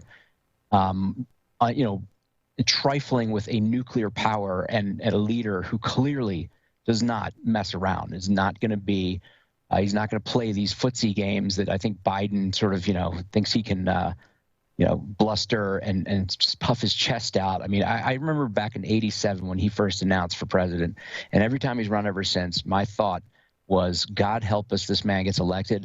It wouldn't be long before he has us in some kind of war. Here we are. So, but it's, I mean, I just don't see our interest there, and I think neither does the public. But the good old neocon forces that are embedded in D.C., the same old warmongers, your McCaffreys and Bill Kristol and these types. I mean, these people are, they're psychopaths, honestly. They have no regard for the costs involved because they benefit from it. It's been their bread and butter since the era of Poppy Bush, and Dick Cheney. And they persist to this day, and Biden is their perfect puppet. I mean, he really is. He's always been a blustering, BS talking, sort of lightweight, but he's now their puppet, and they can pretty much pull off anything they want. I mean, he's been in office just over a year, and here we are talking about war with a nuclear power. It's insane. Now, I've got a slightly personal question for you, Tyler. Feel free to be honest, though. And so now, Carmine, do you know that Tyler Nixon used to live down the street from the Bidens, knew Hunter Biden in school? Did you know that? Shut up. Really? Yeah, Tyler, that's correct. Yeah, that was correct. Correct, right? Oh, yeah. You knew. I grew up. You knew Hunter and Bo. Bo and Hunter. Let's see. Hunt was. Did he drink Pepsi or Coke? Good question. I just remember he took his love of Coca-Cola, let's just say, began quite early in high school. Wow, really? And in Biden fashion, when he got busted in the senior year, I guess it was, someone else took the fall for him. No, he wasn't even the guy he has either. Powerful parents. Yeah. Now, here's what I got to ask, Tyler. Given your lack of respect for Joe Biden, which is clear, and the fact that you live down the street from him, be honest, did you used to cut across his lawn? If you're going around the neighborhood, would you just go right through his yard? Were you worried at all about Joe Biden coming out and waving a Sunday paper at you or anything like that? Be honest, Tyler. Or firing his Beretta into the air. Well, I have some serious questions. Tyler, hold on. I didn't know you grew up in the area. Okay, so this is news to me. I have some serious questions. Have you ever met Corn Pop? Corn Pop? Oh yeah, he's an old friend of mine from down the hood, down Wilmington way when I lived down there. Except he'd become a sort of retired gang leader at that point. Yeah. Because I know Joe Biden from the mean streets. I know that.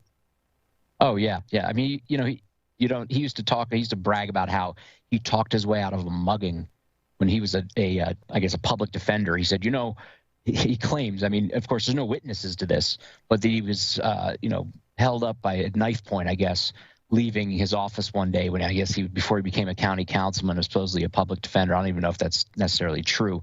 I know he was practicing law, but and he says that a couple guys came up and said, give me your wallet, whatever.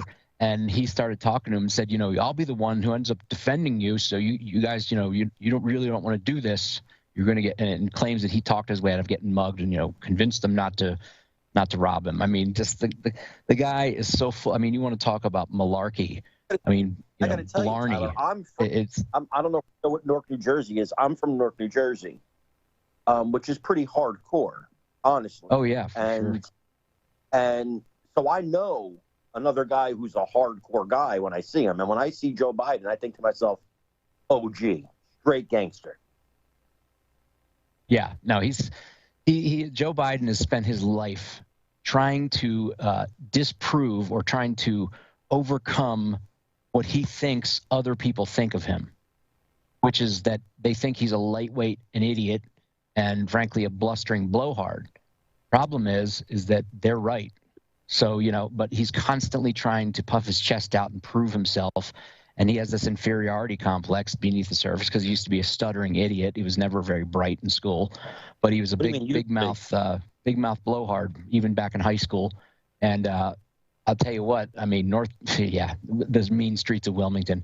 Give me a break. I mean, when you say North Jersey, that's where my family on the Nixon side's from. Glen Ridge, and which is obviously not the mean streets. But where are you talking about North Jersey? Like Passaic or Trenton? Or not Trenton. I guess it'd be Newark, right? Trenton's, if you consider there is a Central Jersey, and I do, Trenton would be considered central. Yeah. Yeah, that's where the Nixon family line comes from. They're from and Camden, of course, is basically hell on earth. Oh my God, you're not kidding. What to talk about a burn? Newark looks like Delaware compared to Camden. Yeah, for sure. I mean, Camden. Camden's an example of Democrat policies taken to their natural conclusion. I have never been to Camden, but you could pretty much. I mean, if you make it to like age 10 in Camden, you've accomplished a lot. Have you ever been into Northeast Philadelphia? I have not. Or anywhere around the outskirts of Baltimore? No, although I did know somebody who was West Philadelphia born and raised. Well, West Philadelphia is not too bad, but Northeast Philadelphia, man, it's just like... I think he was just doing the Fresh Prince theme. That's what Carmine was doing. He didn't get it, yeah. He didn't get it. Oh, no. Sorry. That was like the bear hunting joke, you know what I mean? I didn't have a delivery. Now, but let me ask you, because after January 6th, we were talking with Carmine about this, Tyler. Are you concerned that a trucker convoy heading into D.C., they're already putting up the fences, right? Yeah. Are you worried that people are driving into a trap? I was going to say walking into a trap, but they're driving in? Well, I understand the trucks have already on their way, that they're starting to leave.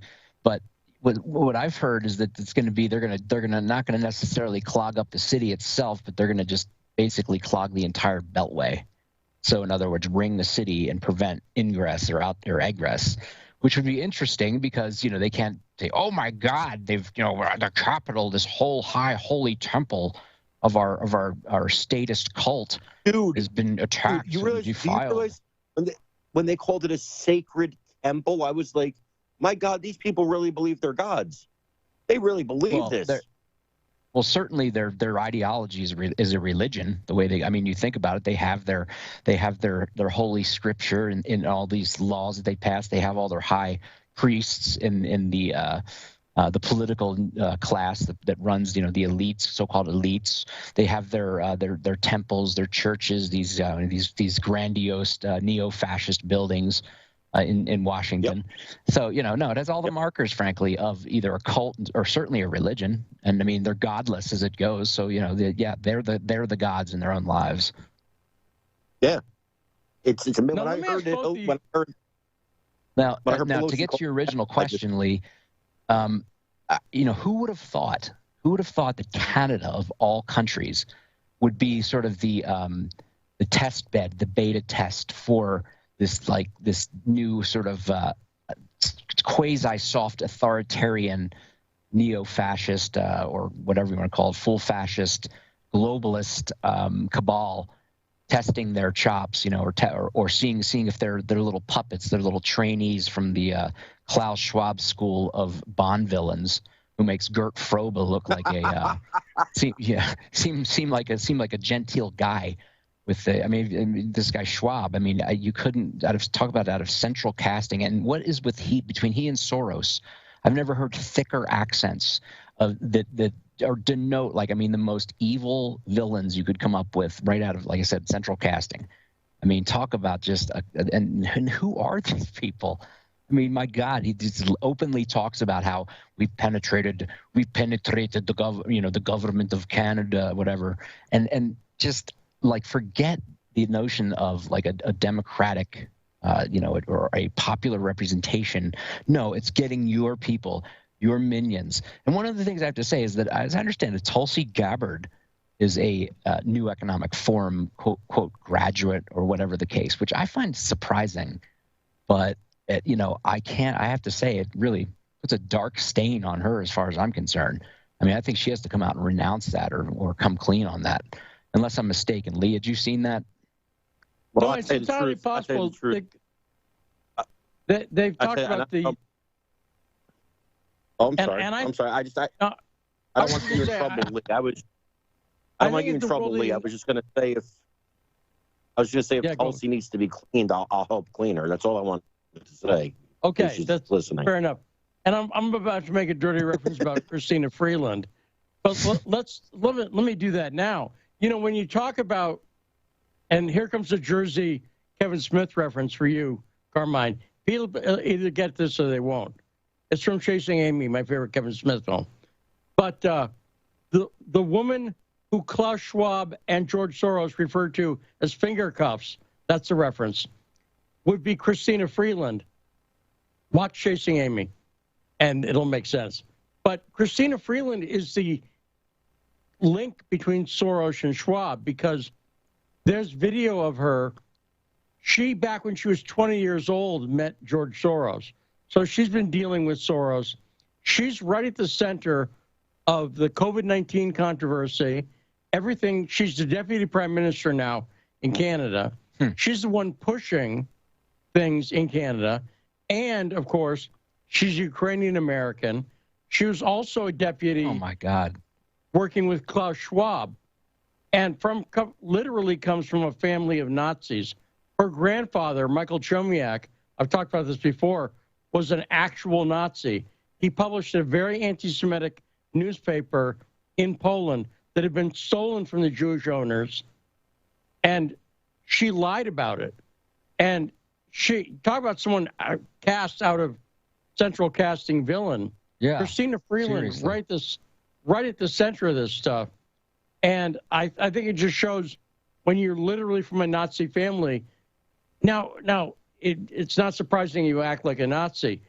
Now, you've seen, I'm sure, Tyler, that they're not planning on stopping this stuff in Canada. The emergency powers, they're going to keep them going. And the police chief has said they're going to keep going after people. It really reminds me of January 6th. You've seen that, right? Yeah, for sure. Oh, yeah, yeah. And the fact that she announced before they had even ratified it was like, and these will be made permanent, I guess, the ability to interject themselves into people's accounts, freeze their accounts. I just love, though, they're talking about, including cryptocurrencies. Like, yeah, I don't think so. They I guess they tried to put the arm on one of those, and they said something to the effect of "Go F yourself." This is the point. The point of creating these cryptocurrencies was so a-holes like you couldn't get to it. So I think we'll see. Because who would have ever guessed that if you give the government your freedoms, that they wouldn't give them back? Who would have ever? I mean, that's shocking. Just shocking. And frankly, I hate to say it, a populace as docile as the Canadians, thinking everything can be politely sorted out. They seem like they set themselves up as prime targets for again neo-fascist like this. Oh my God, we don't talk about a supercilious little twit. I mean, Trudeau is just talk about loathsome and just represents the worst. Actually, he's same age as me, but I would say the worst of the next generation. The sort of he actually could more like a millennial certainly than someone from my generation, but he is just obnoxious beyond belief. And they seem to think they walk on water and that, I don't know, they can manipulate the media. But I mean, I'll tell you here, the rising tide that's going to swell up in November and literally just wash out dozens, the ones who haven't announced their retirements already, dozens of these demented woke Democrats. Is going to be, I don't care. The amount of election fraud will have to make 2020 look like a an honest poker game, with the amount of public sentiment against them now. I mean, what is it? Something like now 30% of African Americans are saying in Texas saying they're going to be voting Republican. I mean, that's unprecedented. They've really, and which is kind of scary because it's either they're completely, revealing how psychopathological they are and how they are totally removed from reality, have no sense of accountability or that they have any sort of deference or due or loyalty to the public. So either they're totally out to lunch or they've got some really diabolical schemes, sort of in the offing, which worries me when you've got Klaus Schwab and the Bill Gateses of the world, these demonic schemers running around who have unlimited resources, and certainly have their objectives that they're never going to sway from. They'll never be deterred from them. So I wonder how far this has to go. I mean, I hate to say it. Tyler, let me see your paranoia and raise you. However, let me ask you a question. Given the fact that it's very clear that if we have elections in November, which we're supposed to, and you see where I'm going with this, that the Democrats are going to lose, would you put it past the Democrats to do something to, in some way, cancel or postpone the elections that they know they're going to lose? Would you put it past them? You see, I took your paranoia and brought it up, kicked it up a notch. Oh, I think they'll try anything, but the question is what they can get away with. And we've all heard that for years. Oh, they're going to postpone the, Trump. They used about Trump. He's going to suspend the elections, and it was same thing I think with George W. Bush. It's always been this sort of conspiracy theory, I guess you could say, that this is what they're gonna do, and it's gonna end democracy. And look, I don't think it's not possible. They don't have the wherewithal, even if they wanted to. Which fortunately we're not Canada. We are a well-armed country. Number one, number two, we've got plenty of states that collectively, not just in terms of individuals or political parties, but states themselves that are absolutely hostile to the federal government at this point. I mean, Texas is one step away from seceding, frankly, and yeah, I just don't mean that. I mean, that's going to be our saving grace, is frankly that we do have popular support, and people have been pissed off long enough. I mean, 2020 was bad enough. I just don't see how the Democrats, they might be able to sort of stanch some of the losses with massive fraud and manipulation and whatever that they're going to pull, but I just don't see how they stop it. So they're going to, it's all the power. Biden will be the one, I think, once the Republicans take over Congress, is going to really go hog wild, trying to, accomplish whatever they can, steal whatever they can, burn down whatever they can. But it's hard to say, because they view themselves as due perpetual power, as the lords of the universe, who and anybody who opposes them, and anybody on the Republican or conservative side, is just purely illegitimate, and that they'll throw anything they can at them. So what do you do when they're going to be convincingly spanked and thrown out of office, and all their ideologies thrown on the scrap heap? Quick FYI here. The leaders of the Donetsk and I can't pronounce the other one, region. Help me out with that one, Lee. So that's why I say Donbas. It's easier to say the Donbas. Okay, so let's just say the Donbas have formally requested help from the Kremlin and Ukraine and Putin. Yes. Now let me. Military. In the last few seconds we have here, Tyler, let me ask you. You're in Colorado, which is, I would say, right now a kind of classic purple state, and I'm not just talking about the color of the LSD tabs there, but in Colorado, what are you seeing on the ground? Because it's a mix of Western Republican values and hippies. First of all, before I leave, Van Morrison, I've never heard. There's no musician I know from the last 50 years who sounds as good today as he ever did, with new material that's as good as his greatest material was 50 years ago. You got to check out his performances in Bath, UK, last September. I mean, I was hooked. I had to listen to it was like 3 hours worth. Amazing. Okay, that being said, poll just came out. Republicans have an advantage now in Colorado. Wow, and that's a big deal. And also, we are a red state with a big blue city. There are tons of patriots here, and tons of Western, the old Western style conservatives, And we are out of time. The music's about to end. Tyler, I got to go. Tyler Nixon, Scott Ritter, Carmine Savia. Great show today, everyone. On Fire. We'll be back tomorrow on The Backstory.